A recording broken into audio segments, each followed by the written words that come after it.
Hi, I'm John McAuliffe, Chief Marketing Officer of VFM Leonardo, and welcome to the VTV channel. VTV is a weekly series of interviews with industry experts on the latest topics in travel e-business, and specifically online merchandising practices that help hoteliers extract more value out of their online presence. As always, we encourage you to email us at vtv@vfmleonardo.com to suggest topics that you would like us to cover in future episodes. Today, I'm joined by Robert Cole, the founder of RockCheetah. RockCheetah provides hospitality marketing strategy and travel technology management advisory services to the global lodging and tourism industries.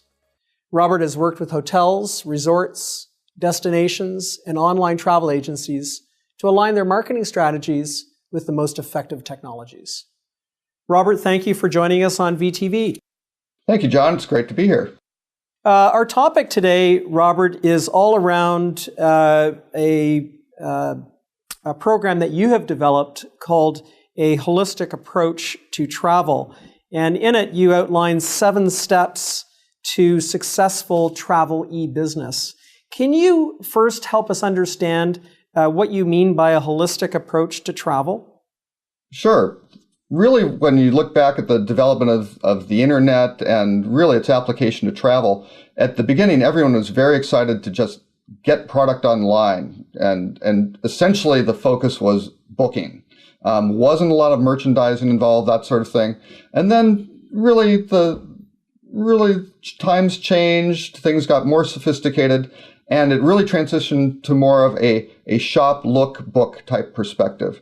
Well, now, particularly with social media exploding and social networking, what's really happened is, again, the traveler and the travel experience has become much more sophisticated.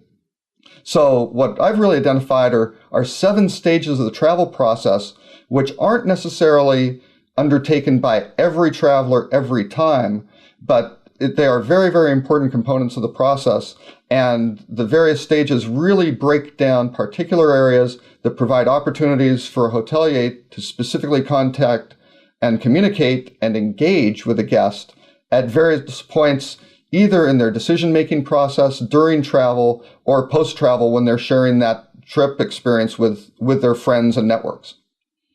So, for example, the 7 stages, the first stage is inspiration.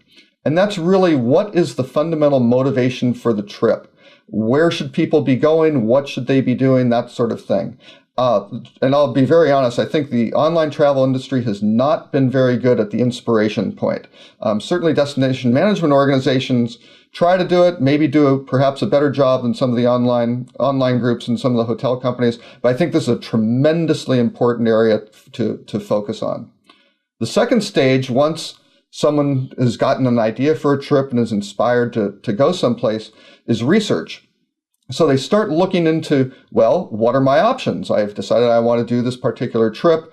There are lots of different alternatives in terms of activities, places to stay, things to do, different lengths of time, and they start going into that researching process. Again, the thing that I always remind my hotel clients and airline clients, any sort of travel industry service provider, is your product is not always the key focus for that trip. People do not always travel purely to stay in the hotel or to sit in an airline seat.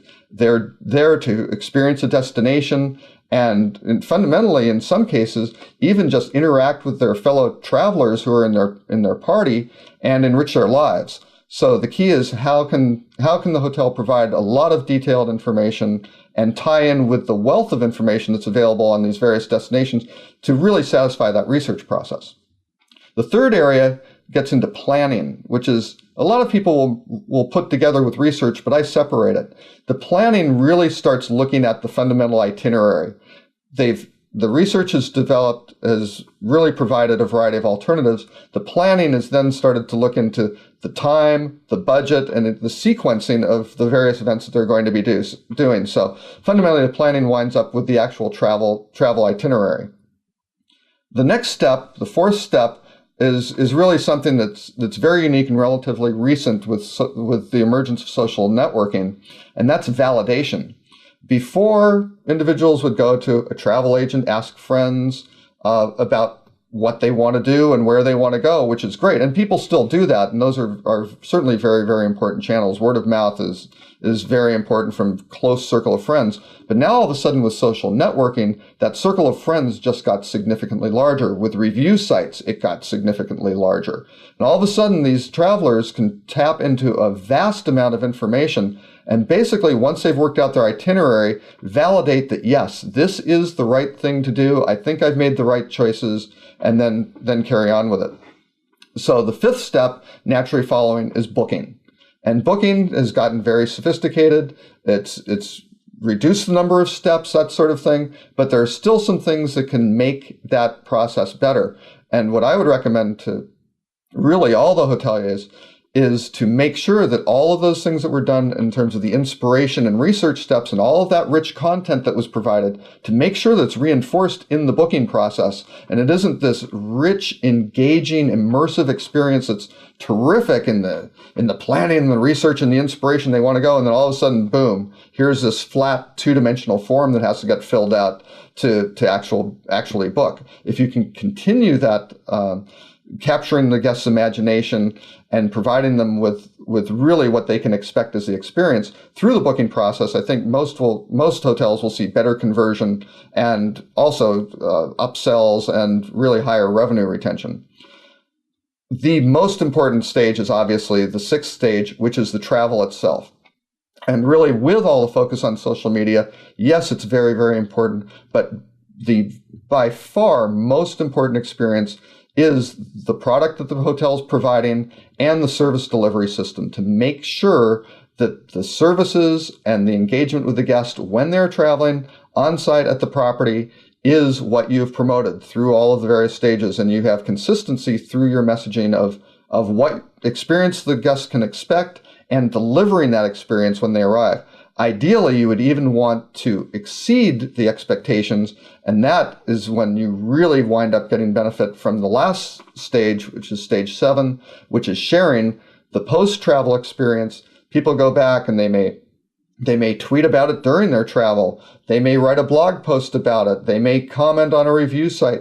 There are now huge numbers of vehicles and tools for that traveler to promote your hotel very, very effectively on your behalf at very, very low cost, as long as that travel experience is done well.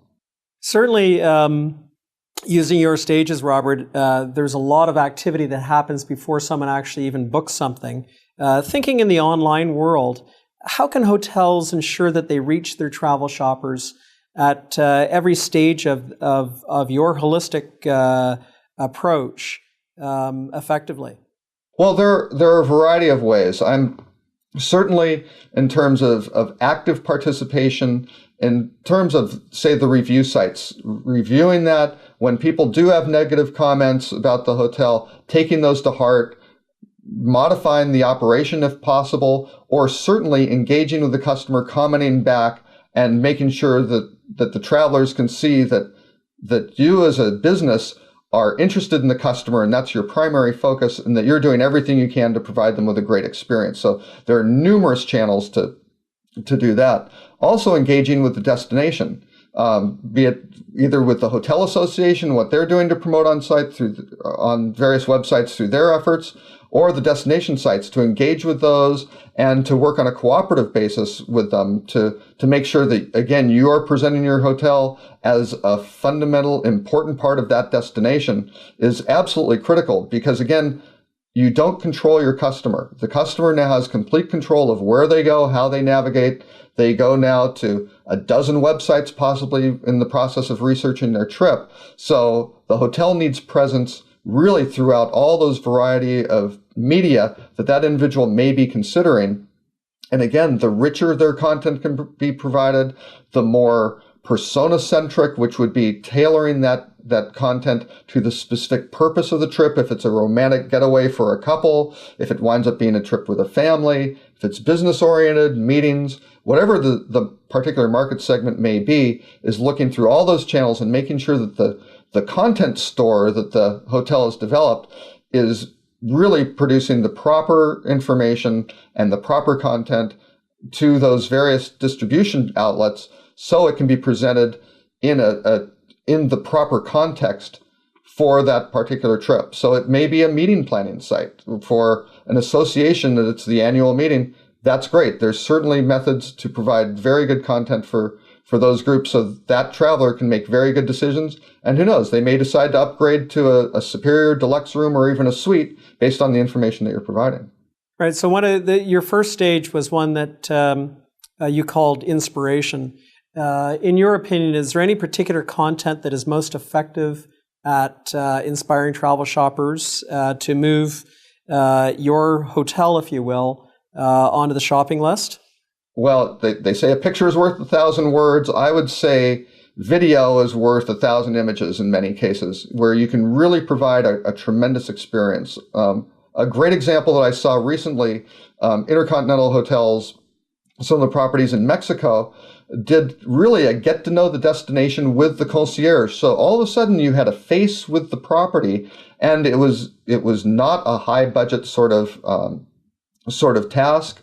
It was really someone with a webcam communicating with that individual, saying, "Hey, here we are at the city square. Here we are at a main attraction," and really pushing all of the main unique selling propositions of the hotel, which may be the particular location of the property, the services they're providing, recreational aspects, and really all the various things that hotel can provide to the guests. And I thought they were tremendous because it provided a face for the hotel. It was very engaging and provided some very, very good quality information on not only helping familiarize the guest with the destination, but how that hotel could make their trip to that destination great.